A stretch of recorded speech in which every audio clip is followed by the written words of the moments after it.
Live from our 7 Tasmania studios, your nightly news with Louise Hedger begins now. Good evening, everyone. Firefighting efforts in Tasmania's southwest wilderness are being helped by easing conditions, but the blaze is still expected to burn for some time. The Gel River fire sent ash, smoke and the fear of an ember attack over Derwent Valley communities, but the threat has eased.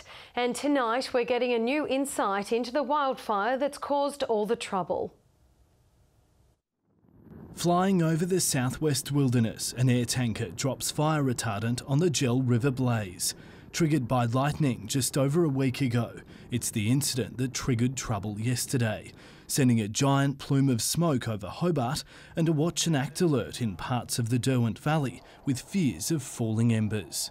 Given the extreme fire weather yesterday, those embers could have started spot fires around the township. In the worst of it, the fire grew from 5,000 hectares to 17,000. But with conditions abating, the ominous skies have turned blue and calm. The Tolchek family returning to Medina after fleeing through the smoke yesterday, making the call not to stay. I think for me, the house is a building, and I would have regretted it. And you just can't relax, I think, for me. There was no point, My priority is my kids. All of the ashes were on our van in the front and it was smoking on the hills back there. Was it quite scary for you? Yes. Authorities updating residents on the fire that continues to burn 22 kilometres from Medina. They're told it's moving towards wet forest, where it's likely to put itself out. Aerial firefighting and remote area teams likely tactics. There is no danger to any communities at the moment, given the proximity of the fire and the weather conditions that we have. Far from the dark orange skies here yesterday, today conditions are clear and mild in the upper Derwent Valley. And importantly for the local economy, this area is open for business and welcoming visitors. Come out and visit us and support the businesses out here that are open. As you can see, lots of people are here at Medina Bike Park today. I just drove past National Park. There's lots of people visiting the parks again, and most of the waterfalls walks are open. How many riders have you got coming back today after yesterday? Close to 100 back today, so it's straight back into the swing of things. People in the area are urged to stay aware of their surroundings and keep up to date on the fire service website, with 2 months left of the predicted bushfire season.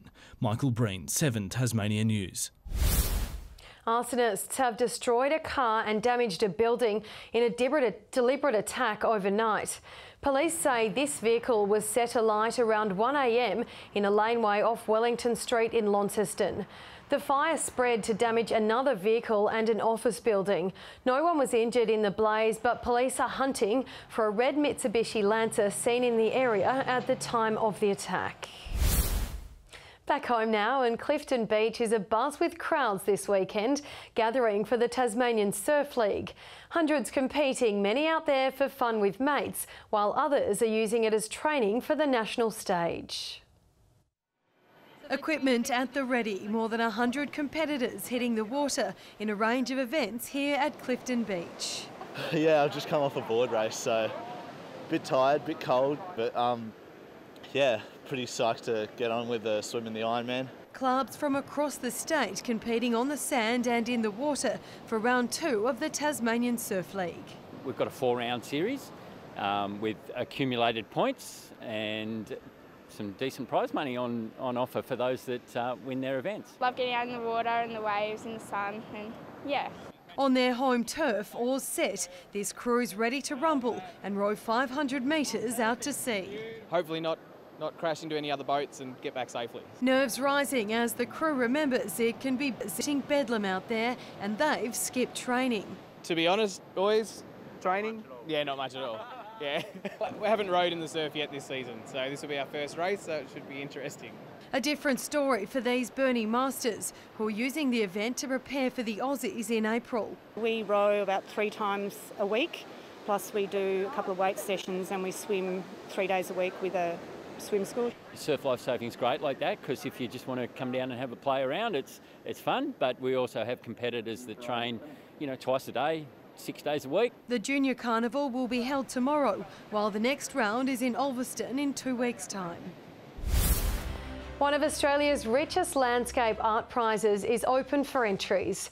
Tasmanian artist Melanie McCollin Walker is preparing for an upcoming exhibition highlighting our state's landscapes. She's set to enter one of her pieces into the Hadley's Art Prize. The Hadleys offers a really unique opportunity for people in that so many people get to come see your work and to give valuable feedback on it. So I think it's invaluable. It's really open to any Australian artists over the age of 18, two-dimensional landscape art. So I just hope we receive a really wide range of entries from artists of all career stages right across Australia. The prize is worth $100,000. The Hobart Hurricanes are clinging to their perfect start to the season after chasing down the Sydney Sixers with 1 ball to spare. Darcy Short showed national selectors why he deserves a call-up. He made a half-century and produced one of the most skilled run-outs you'll ever see in a game which had drama before the very first ball. The purple haze was overshadowed by an orange one. The bushfires were causing some unexpected headaches. We tried on 3 separate occasions to get into Hobart, but Bluey, we couldn't get there. The heat on the pitch was coming from Johan Botha. And he bowls deadly. With one opener down, the South African went about removing the other. A big appeal for caught behind, and he's got another one. But Moses Enriques was fanning the flames. It took something special to give him the flick. He's on! Unbelievable work by Darcy Short, you genius! The crafty run-out changed the game for the Canes. Daniel Hughes was soon caught on 61. The Sixers' tail couldn't land a blow. Their biggest highlight came from the aptly named Michael Clark in the crowd. And it's a great catch! He's got the hood on. What a beauty! Saw it coming, just kept coming. Yeah, just pushed a few people out of the way and took hold of it. No chance of a crowd catch with Darcy Short at the crease. And there he goes. He wants to go big, and big he goes over the roof. That rocket ended up in a Bellreeve backyard. Even the umpire was in the firing line. Oh. Ouch! No matter where Short struck the ball, it looked good. And a top edge. His top edges go for 6 though. His innings came to an end on 64, but the boundaries kept coming. An anxious final over needed 5 runs from 6 balls. Canes fans had their hearts in their throats when George Bailey went, but Simon Milenko got the job done. Off their toes, and they've done it again, the Hurricanes. To go 5 wins from 5 games.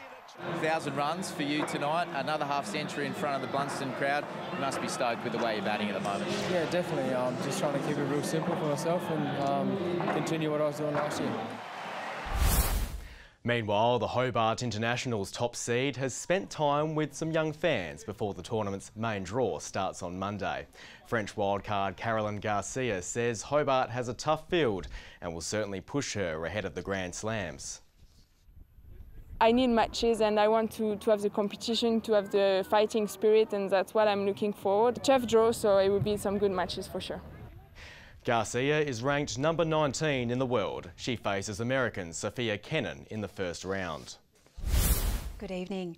Low-level cloud and some light showers persisting about the west today. Hobart with the state's top of 25, 22 in Launceston and Burnie, while Devonport reached 24. Elsewhere, Cressy, Campania and Bushy Park reached 23, 22 at Ouse, Lowhead, Sheffield and Smithton all 21, King Island 20, 18 on Flinders Island. On the close-up today, low-level cloud about the western half of the state, high-level clouds streaming across in the east. To the satellite, and a cold front east of Tasmania connects to an inland surface trough. A cloud band stretches from northern South Australia across the Tasman, and a weakening tropical cyclone Penny can be seen well east of Cairns. Tomorrow the surface trough will remain over the country, a high pressure ridge will push into the Bight and a cold front will pass south of Tasmania. On the water tomorrow, northwest to southwesterly winds at 15 to 25 knots, reaching 30 knots about the south, swells around 1 metre in the north, up to 1.5 metres in the east. And with that, a strong wind warning remains in place from Tasman Island to Low Rocky Point for tomorrow. The forecast now: Hobart fine and 22, 24 at Richmond, ooze 23. Launceston sunny and 26, a sunny day for Devonport and Deloraine, tops of 23. Burnie mostly sunny 23, light showers for Strawn 19, Curry a light shower and 18. Sunny and 23 for St Helens and Swansea tomorrow, Whitemark a sunny day 21 the top. The UV forecast very high to extreme right across the state. Looking ahead to Monday now, showers about the south and east coast, clearing around midday, but otherwise fine. Tuesday, early showers about the southeast, fine elsewhere until showers develop about the west, then extend to the south, central and eastern areas later. And finally, Wednesday, showers about the west, far south and east coast, but otherwise a fine day. And capital cities tomorrow, sunny, hot, 37 on the way for Perth tomorrow, Darwin 34, Brisbane fine and 31, Sydney a shower and 23, 26 for Canberra, Melbourne 22 and a mostly sunny day for Adelaide, 28 degrees. And right now it's 21 in Hobart, 23 in Launceston, Devonport sunny and 21. And that wraps up Saturday's weather. Louise? Thanks for that, Laura. That's all your news for now. Thanks for joining us. We hope you have a lovely evening. Good night. Keep racking up the points for your team. That's the whole aim of the game.